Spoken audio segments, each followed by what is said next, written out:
నమస్తే, welcome to citizens pulse. నేను మీ రాజేష్.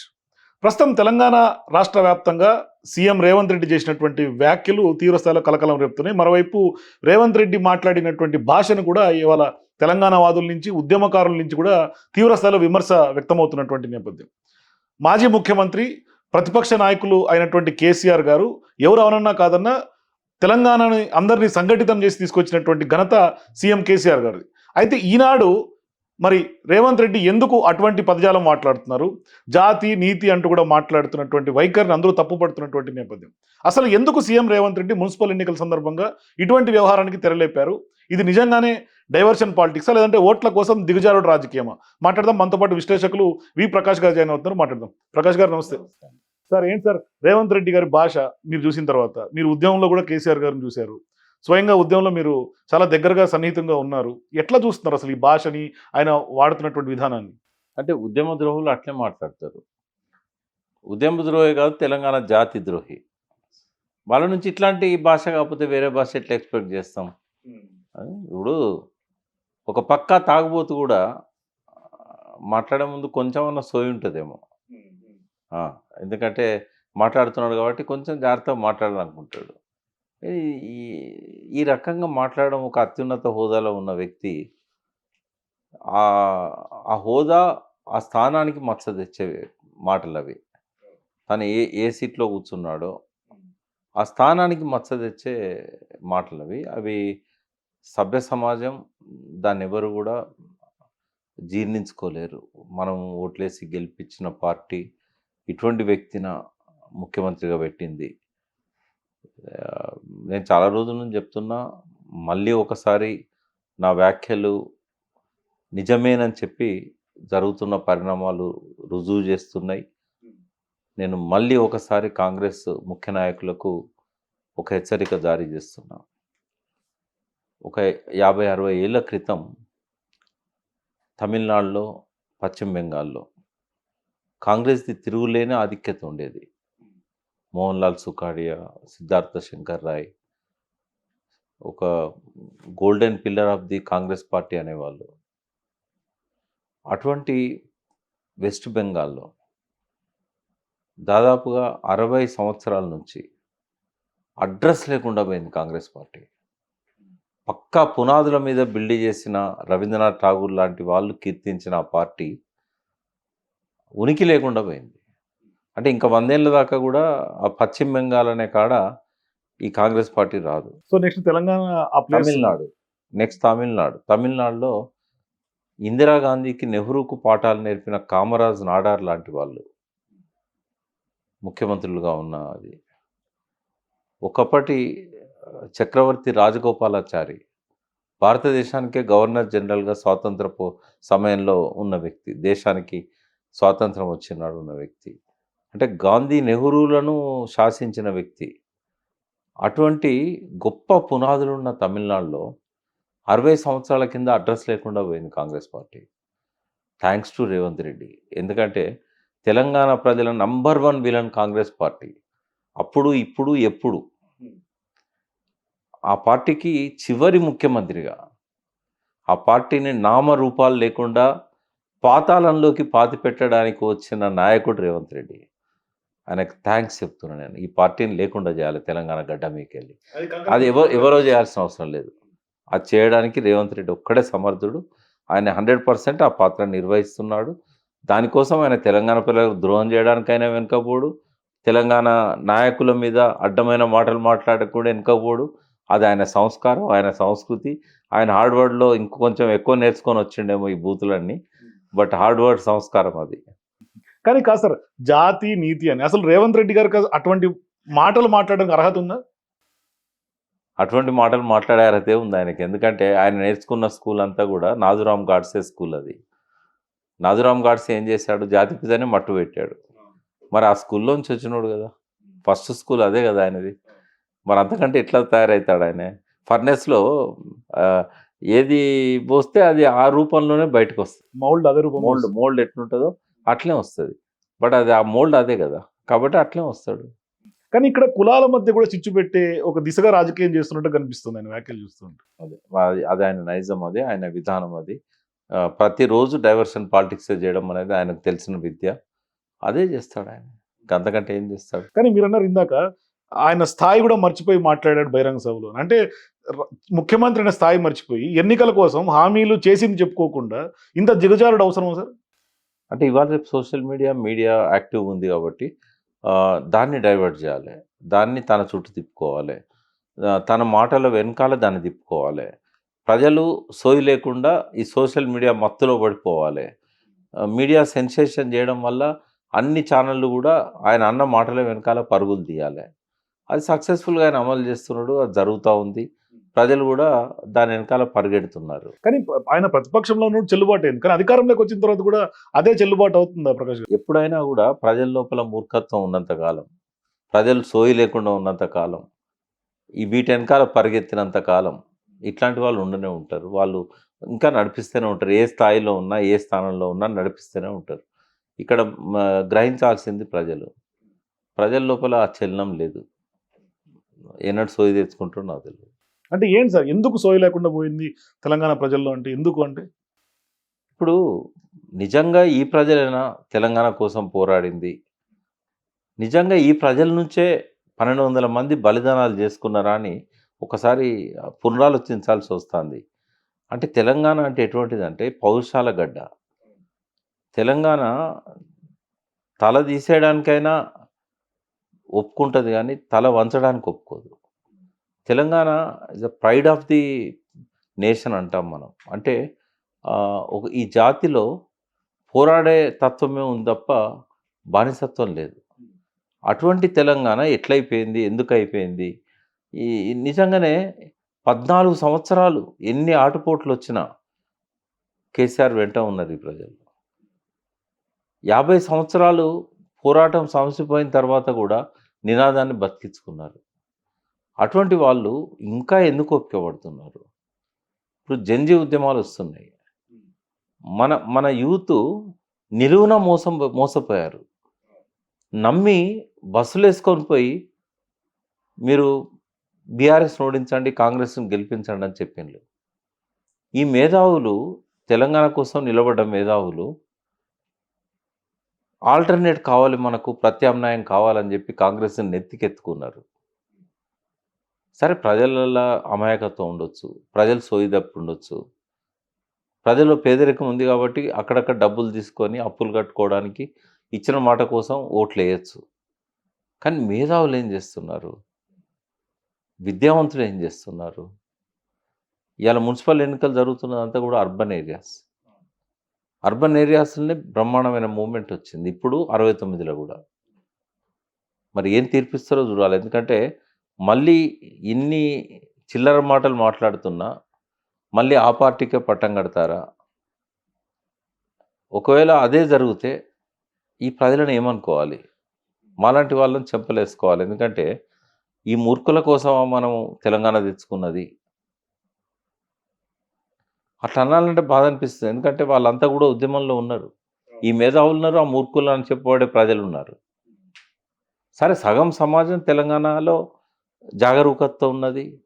వాళ్ళే ఇవాళ జాతిపితగా కేసీఆర్ గారిని మనసులో నింపుకున్నారు.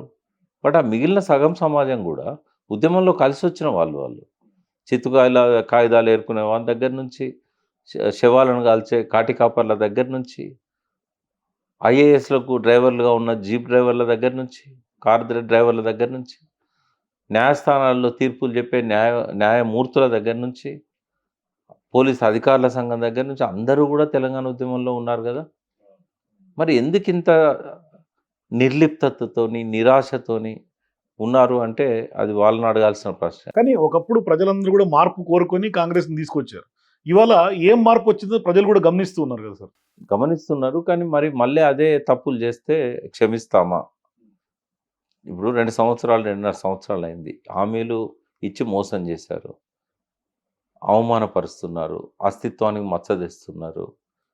ఇవన్నీ జరుగుతున్న టైంలో కూడా ఇంకా చలనం లేకుండా, మళ్ళీ తప్పు తెలుసుకోకుండా, మళ్ళీ ఆ పార్టీకే ఓట్లేసి మళ్ళీ ఆ నాయకులను నెత్తిన పెట్టుకుంటే ఇది ఏం సంకేతం పోతుంది పబ్లిక్లోకి? అంటే ఎన్ని చేసినా కూడా మేము భరిస్తాం, మీరు మోసం చేయండి, మేము మోసం పోవడానికి సిద్ధంగా ఉన్నాం, గొర్రె కషాయాన్ని నమ్ముతుంది, మేము గొర్రెలమే, నరికేయండి మమ్మల్ని అని చెప్తే చూద్దాం మున్సిపల్ కానీ ఎన్నికల్లో. కాదు సార్, మున్సిపల్ ఎన్నికల విషయం మాట్లాడితే ఇప్పుడు సొంత స్పీకర్ నియోజకవర్గంలో కూడా బీఆర్ఎస్ పార్టీ నాయకులు కొంతమంది ఇండిపెండెంట్ గా యునానిమస్ అవుతుంటే కూడా వాళ్ళకు కూడా కండువాలు మార్చి ఆయన సొంత నియోజకవర్గంలోనే ఫిరాయింపులకు తెరలేపుతా ఉన్నారు కదా, ఇంకా దాన్నే అంటాం. అంటే ఇప్పుడు ఎమ్మెల్యేల ఫిరాయింపులు, ఎమ్మెల్యేల అబద్ధాలు, వాళ్ళ అబద్ధపు స్టేట్మెంట్లన్నీ పక్క పెడదాం. స్పీకర్ బాధ్యత ఏంది, స్పీకర్ వ్యవహరిస్తున్న పద్ధతి ఏంది?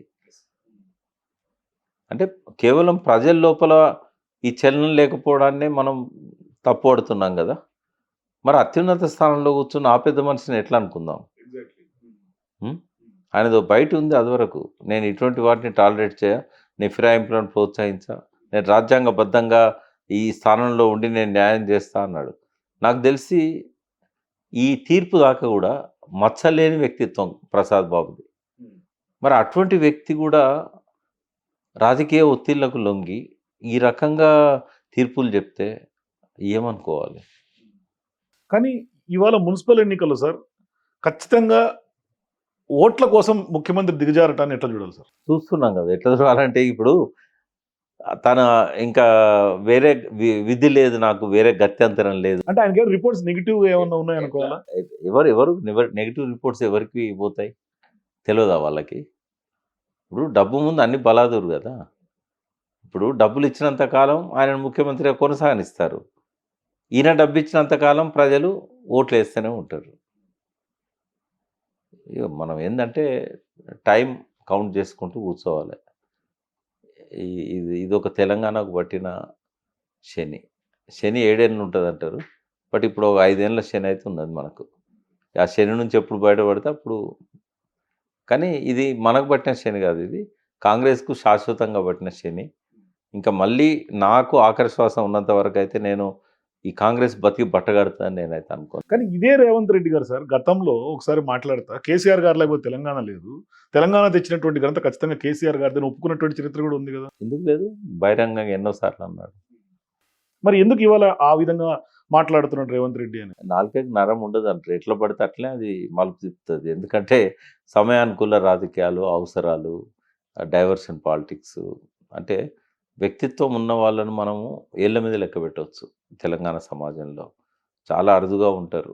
అంటే వాళ్ళు వ్యక్తిత్వాన్ని పోగొట్టుకోకుండా ఉండడానికి ఎంతటి అవమానాలైనా భరిస్తారు, ఎంతటి పేదరికాన్నైనా భరిస్తారు, ఏదైనా చేస్తారు, ఏ త్యాగానికైనా సిద్ధపడతారు, కానీ వ్యక్తిత్వాన్ని పోగొట్టుకోరు. మనకు అందులో వెనకటి కాలంలో మనకు తరిమెల నాగిరెడ్డి ఉండేవాడు, ఓంకార్ ఉండేవాడు, తర్వాత సుందరయ్య గారు ఉండేవారు, బయట కాంగ్రెస్ పార్టీలో వావిలాల గోపాలకృష్ణయ్య గారు ఉండేవారు. ఇప్పుడు మనకు వేళ్ళ మీద లెక్కబెట్టే మనుషులు కూడా లేరు ఇప్పుడు. మరి అటువంటి వాళ్ళు పెరిగిన పార్టీలో ఇటువంటి నీచునికి వాళ్ళు పట్టం కట్టారు.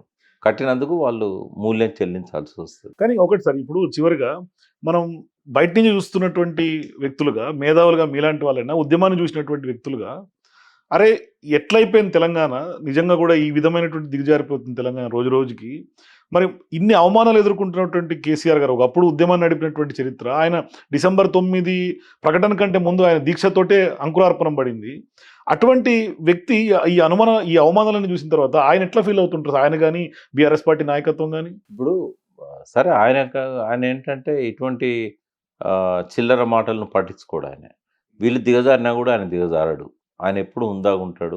ఆయన కనీసం మూర్ఖుల పేరు కూడా ఉచ్చరించడానికి సిద్ధపడాడు. ఇప్పటిదాకా ఎప్పుడు నాకు తెలిసి మాట్లాడు. ఆయన ఏంటంటే లెటర్ రాస్తే కూడా సుజన్న విధేయుడు అని రాస్తాడు, సుజన్న విధేయుడు. కాబట్టి ఆయన చాలా హుందాగా ఉన్నాడు. ఓడిపోయినా కూడా చాలా హుందాగా ఉన్నాడు. తను రియాక్ట్ కావట్లేదు. తన పార్టీ నుంచి కొందరు రియాక్ట్ అయినా కూడా తను మాత్రం రియాక్ట్ కావట్లేదు. ఇప్పుడు ఆయన ఏనాడన్నా తనంతా జాతిపితగా చెప్పుకున్నాడా? పిలవమని చెప్పాడా? ప్రజలు వాళ్ళకి అభిమానం ఉంది కాబట్టి వాళ్ళు పిలుచుకుంటారు, దాన్ని ఎవరేం చేయలేరు. ఇప్పుడు ఆయన జాతిపిత కాదు అని అంటే అంతకంటే గొప్ప వ్యక్తిత్వంతో జాతిని పరిపాలించు, నిన్నే జాతిపిత అంటారు కావచ్చు. ఒకవేళ అదేది చేతగాక ప్రజలను ఇంకా అధోగతి పాలు చేస్తూ ఆర్థిక ప్రగతిని తిరోగమన దిశలో కాగ్ చెప్పినట్టుగా ఆర్థిక ప్రగతిని తిరోగమన దిశ పట్టిస్తే నేను జాతి ద్రోహి అంటారు తప్ప ఆయన జాతిపిత అవుతాడా కాడా నెక్స్ట్ టర్మ్లో ప్రజలు డిసైడ్ చేస్తారు. బట్ నువ్వు మాత్రం జాతి ద్రోహిగా మిగిలిపోతావు శాశ్వతంగా చరిత్రలో. జాతికే ద్రోహం చేయట్లేదు నువ్వు. నిన్ను ఎత్తుకొని ఆకాశంలోకి ఎత్తుకొని నిన్న కనకపు సింహాసనం మీద కూర్చోబెట్టిన ఆ పార్టీకి కూడా నువ్వు ద్రోహం చేస్తున్నావు. ఇక ఆ పార్టీ పూర్తి పతనం అయ్యేదాకా ఆ పార్టీ నాయకులు ఇట్లే చూస్తూ ఉంటారు సినిమా చూసినట్టు. కానీ ఇప్పుడు మీరు అన్నట్టుగా ఎవడికిరా నువ్వు జాతి అని అన్నాడు కదా రేవంత్ రెడ్డి గారు. కానీ ఆయన అన్నంత మాత్రాన చరిత్ర నిజంగా చెరిగిపోద్దా సార్? తుడిచిపెట్టిపోద్దా? అట్లా ఎంతోమంది మూర్ఖులు కాలగర్భంలో కలిసిపోయారు. చరిత్ర ఎందుకు పోతుంది?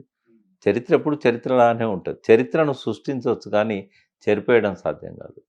చరిత్రను సృష్టించింది కేసీఆర్. చరిత్రను చెరిపేయడం ఎవరికీ సాధ్యం కాదు. అది అట్లాగే ఉంటుంది.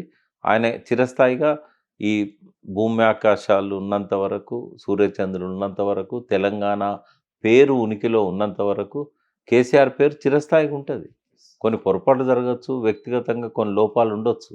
కానీ తెలంగాణ తెచ్చిన ఖ్యాతిని ఎవడు కూడా దాన్ని మట్టు పెట్టలేడు. ఇప్పుడు స్వాతంత్రం తెచ్చిన గాంధీని మర్చిపోతుందా సమాజం? గాడ్సే లాంటి వాళ్ళు కాల్చి చంపినా కూడా గాంధీ ప్రజల మనసుల్లో ఉన్నాడు కదా. సో మీరు అన్నట్టుగా చరిత్రని తుడపలేరు. ఈయన కూడా ఒక చరిత్ర సృష్టించుకుంటున్నాడు. భూతపిత అని ఈయన కూడా చరిత్ర సృష్టించుకుంటున్నట్టున్నారు. జాతి ద్రోహి అంటున్నాను, భూతపిత అనట్లేదు. జాతి ద్రోహి అంటున్నాను. దానికి కట్టుబడి ఉంటాను నేను. ఎందుకంటే తెలంగాణ ఉద్యమ కాలంలో ఈ జాతికి ద్రోహం చేశాడు. తెలంగాణ ముఖ్యమంత్రిగా ఈ జాతికి ద్రోహం చేస్తున్నాడు. I stand by. అంటే తెలంగాణ మీద ఏమన్నా కుట్ర చేయాలని ఏమన్నా కంకణం కట్టుకున్నారా? అంటే జాతి ద్రోహులతో పంచన చేరినవాడు తెలంగాణ గడ్డ మీద పుట్టినంత మాత్రాన తెలంగాణకు మేలు చేస్తాడని ఎట్లా అనుకుంటాం? జాతి ద్రోహుల పంచన చేరాడు. జాతి ద్రోహులతోనే పైకి వచ్చాడు. జాతి ద్రోహులకే ఊడిగం చేస్తాడు. ఇక్కడ తెలంగాణ కృష్ణా గోదావరి వనరులన్నీ కూడా జలవనరులన్నీ తరలిపోతున్నాయి. తెలంగాణ అస్తిత్వం మాయమైపోతున్నది. తెలంగాణ అస్తిత్వ ప్రతీకలను కావాలని మాయం చేస్తున్నారు ఉత్తర్వుల ద్వారా. ఇంకా ఇన్ని జరుగుతున్నా కూడా ఎట్లా జాతి ద్రోహి అనకపోతే ఆయన కిరీటం పెడతామా? ముఖ్యమంత్రి అయినంత మాత్రాన గౌరవించాలని రూల్ ఏం లేదు. ప్రజల మనసులను గెలుచుకుంటే గౌరవిస్తాం తప్పకుండా. ఒక మంచి పనైనా చేస్తే తప్పకుండా కీర్తిస్తాం. కానీ ఈ చరిత్ర మొత్తం హీన చరిత్ర. అటువంటప్పుడు చరిత్ర హీనుడిగానే చూస్తాం, జాతి ద్రోహిగానే చూస్తాం. థ్యాంక్ యూ ప్రకాష్ గారు. సో మొత్తం మీద మాజీ ముఖ్యమంత్రి కేసీఆర్ గారి మీద మాట్లాడినటువంటి రేవంత్ వ్యాఖ్యల తర్వాత ఆయన తెలంగాణ ద్రోహి అని అయితే మాత్రం ఖచ్చితంగా తెలంగాణ వాదుల నుంచి ముద్రైతపడుతుంది. సో చూద్దాం ఏం జరగబోతుంది. మున్సిపల్ ఎన్నికల్లో ప్రజా తీర్పు ఏ విధంగా ఉంటుంది, మరి రేవంత్ వ్యాఖ్యల్ని ప్రజలు ఏ విధంగా స్వాగతిస్తారు? మీరు కూడా మీ అభిప్రాయాల కింద కామెంట్స్లో చెప్పండి. For more videos and interviews please watch citizens pulse.